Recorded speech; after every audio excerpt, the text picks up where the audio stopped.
This news was trending and this was really big. I was pretty surprised that bbc.co.uk has been lately kind of exposing UAE with its flaws, okay?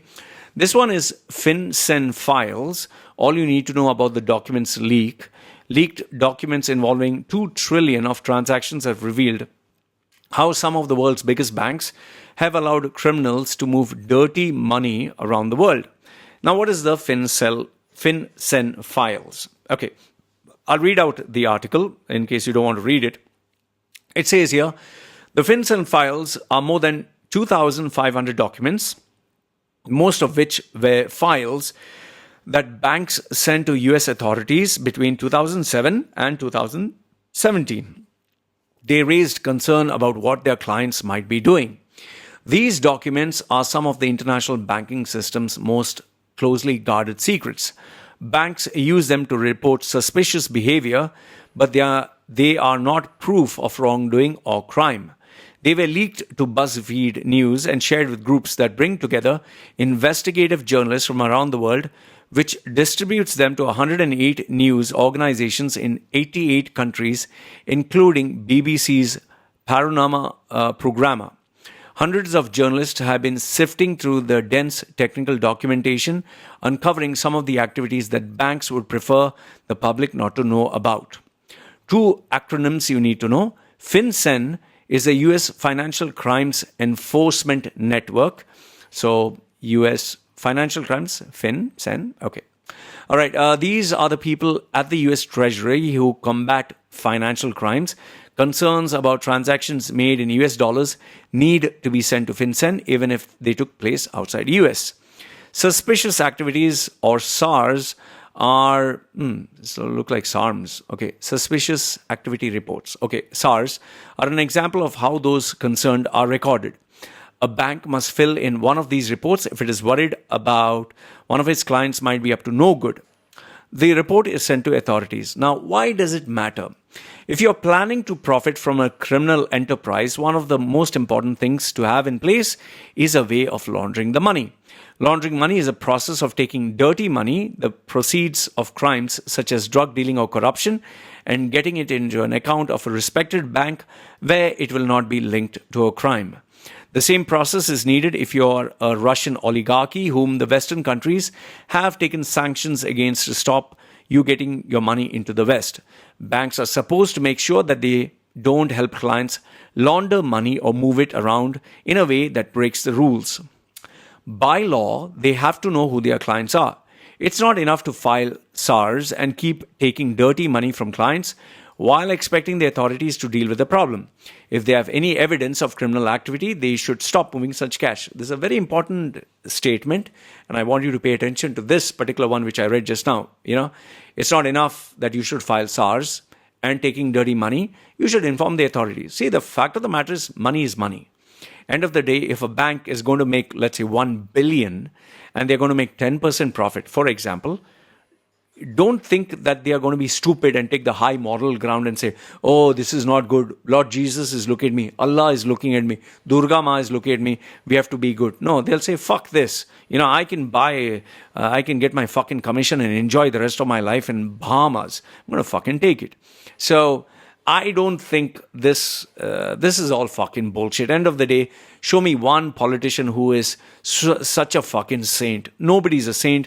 And, we're just talking about a high moral ground, which none of it is going to work, okay? Then they gave a couple of examples. They say HSBC allowed fraudsters to move millions of dollars stolen from around the world, blah, blah, blah. JP Morgan was allowed to move 1 billion through a London account. Okay, evidence of one Russian Vladimir Putin close associates. Okay, now the part which really I want you to pay attention to, after all these names, read the article, is the UAE central bank failed to act on warnings about a local firm which was helping Iran evade sanctions. Now, I clicked on the link and this sent me to FinCEN Files. UAE central bank failed to prevent Iran sanctions. Now, even though this was just reported like a day ago, when I checked, this was actually leaked documents show Dubai-based GUNS General Trading processed $142 million in suspicious transaction through UAE financial systems in 2011 and 12.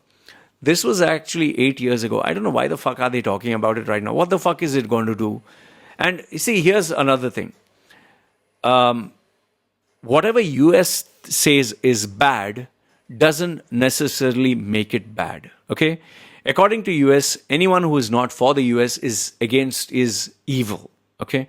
So I don't subscribe to the fact that Iran is evil or UAE is evil. It's just that anyone who doesn't agree with US or whatever US is doing is evil. So for me, I personally don't think this should be made such a big deal. I know you're surprised. Oh, fuck, Lloyd, what?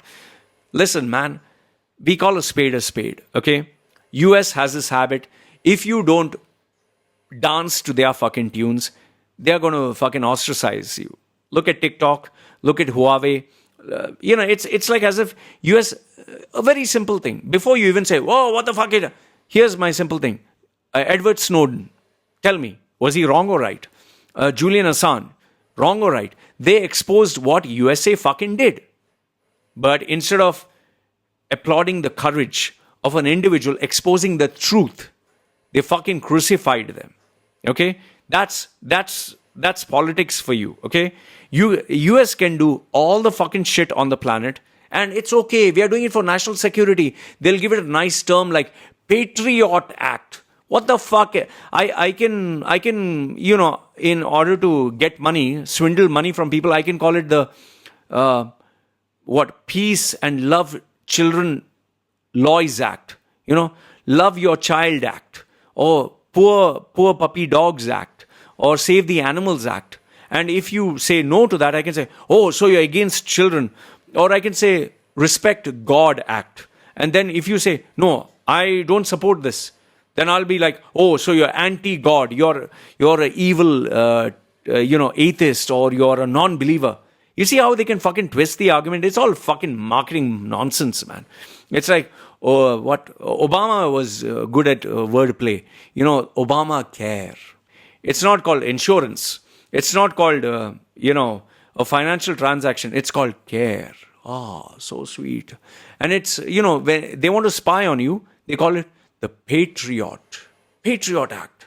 Just like Modi, when Modi wants to do something, it's Patriot Act. Oh, so you're not patriotic. You're criticizing Modi. That means you're not patriotic. Shut the fuck up, man. So this is fucking stupid. I just found this report stupid. This is my view. You can tell me what is yours. You know why I want this fucking job? You know why the f*** I want a job? Fucking because I'm the only fucking person who wants this fucking job. That's why I want this job. Stop getting the wrong advice. Ensure you get the right skills for the right job for jobs in the Middle East. Contact Machedo.